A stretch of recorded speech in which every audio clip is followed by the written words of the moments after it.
Hello everybody and welcome to the third video in our series of videos on political developments in Ireland in the 20th century. So in our previous videos we looked at all the groups that we would have called nationalists.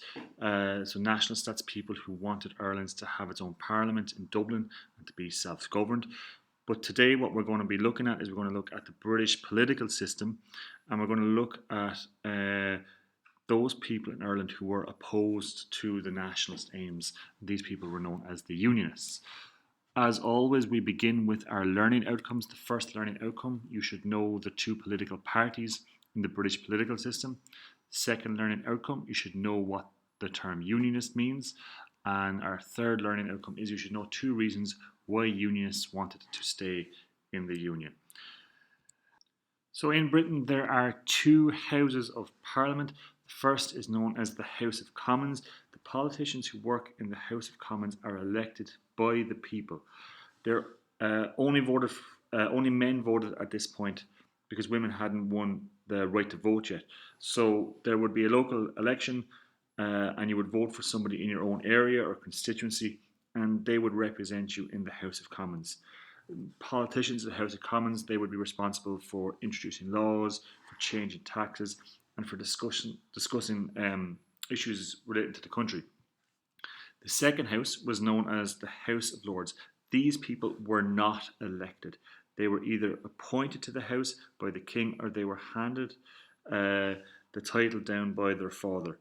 The House of Lords had the power to stop any law that they didn't like, just like they did with the second Home Rule Bill.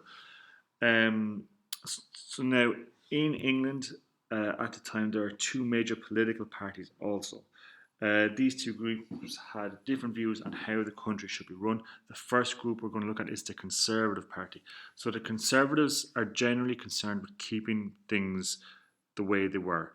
They didn't want any large-scale changes. They wanted to keep the privileges of the rich. They wanted to keep the supremacy of the Church of England, and they wanted to keep power in the King and or Queen of the time. The Conservatives had been in power almost continuously for 20 years after the first Home Rule Bill, and they adopted a policy of killing Home Rule with kindness. They decided, we won't give the Irish Home Rule, but we'll take care of the grievances that they have. So they introduced a lot of land acts and a lot of the issues with farmers having to rent, tenant farmers that we looked at in the videos on the famine. A lot of those issues were taken care of by this Conservative government who wanted to keep Ireland in the Union and not give the Home Rule Party a leg to stand on. The other party is known as the Liberals.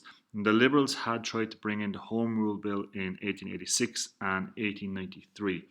The one in 1886, it was defeated in the House of Commons.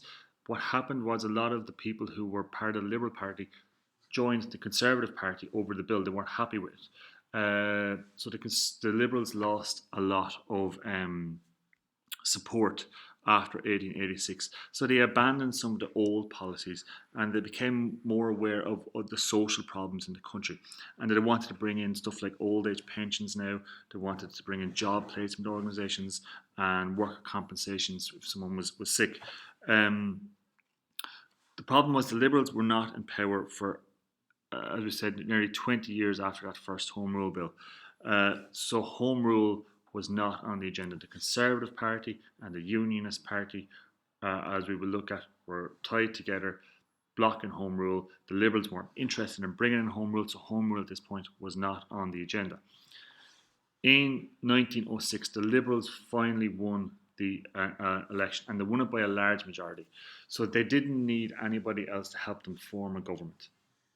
They didn't want to introduce Home Rule because that had they had so many other things that they wanted to introduce, so many other bills and laws they wanted to introduce, and they didn't want to cause disunity in the party by introducing Home Rule because this had divided the party before. So the Home Rule Party, which was now under the leadership of John Redmond, was still kind of out in the dark. However, this new policy of trying to introduce social reform is going to bring the Liberals into conflict with the House of Lords, which in turn is going to lead to the Home Rule crisis we'll be looking at next week in 1912. Now, we are going to look at another important player in the Irish question, and that is the Unionists. So the Unionists wanted to retain the Act of Union. You remember the Act of Union was where the Irish Parliament was got rid of, Irish politicians were elected and went to sit in Westminster. So the Unionist Party was founded in 1891 as an attempt to counter the Home Rule Party. Remember, there was a second Home Rule Bill that Gladstone brought in 1893. So the Unionist Party wanted to make sure that didn't happen. They became allies with the Conservative government, and the Conservative Party became known as the Conservative and Unionist Party. And even though the Home Rule Party split in 1891, people wanted to keep the union with Britain, and they were determined to become a unified party to fight for what they wanted. So even though Home Rule seemed to be dead after the second Home Rule Bill, the Unionists wanted to keep an organised party. So what exactly did the Unionists want? They wanted the Parliament at Westminster to continue to make laws for Ireland, and they wanted the British to continue to have representatives in Dublin. So what I mean by that is that the representatives in Ireland, the King and the Queen had a representative of Ireland, and that was known as the Lieutenant, Lord Lieutenant, or the Viceroy. And the British Parliament had a representative in Ireland, and he was known as the Chief Secretary. The Lord Lieutenant would mainly have been kind of like a figurehead, much like the King or Queen, whereas the Chief Secretary was in charge of all the local government within Ireland. So they wanted the King and Queen and the British Parliament to keep their representatives based in Dublin. So the question is, why did the Unionists want the Union? Why did they want to stay linked to the Parliament in Westminster?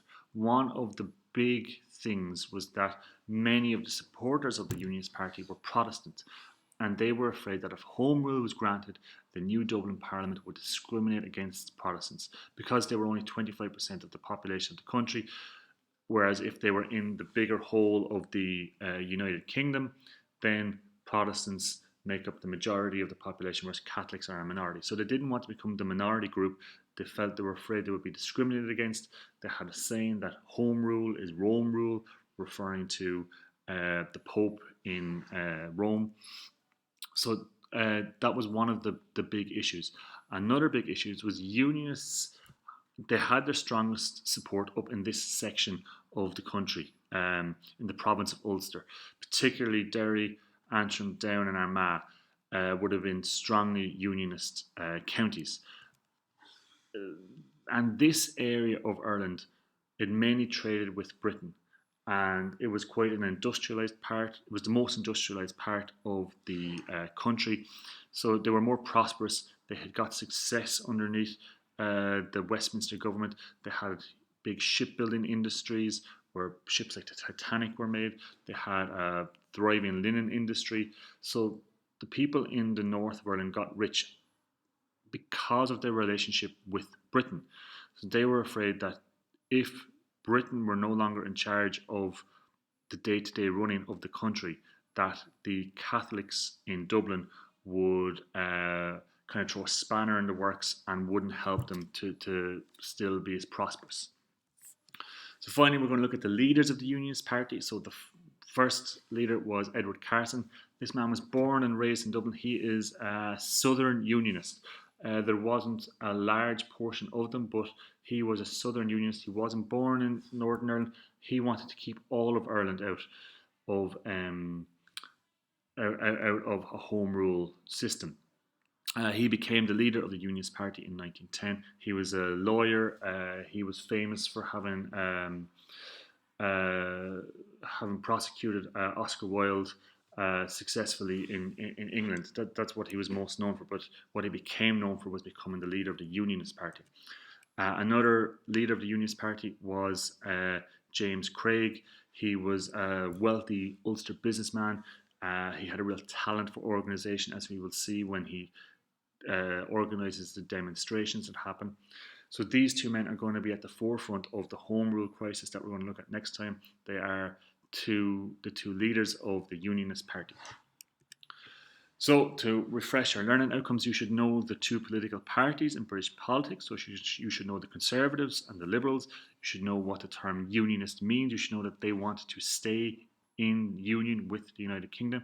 And you should know two reasons why Unionists wanted to stay in the union with Britain. First, they were afraid they would be discriminated against because now they would be in the minority. And secondly, they were afraid that their prosperous way of living would be stopped by an inept Dublin government. Thanks for watching. Hope you got something from this.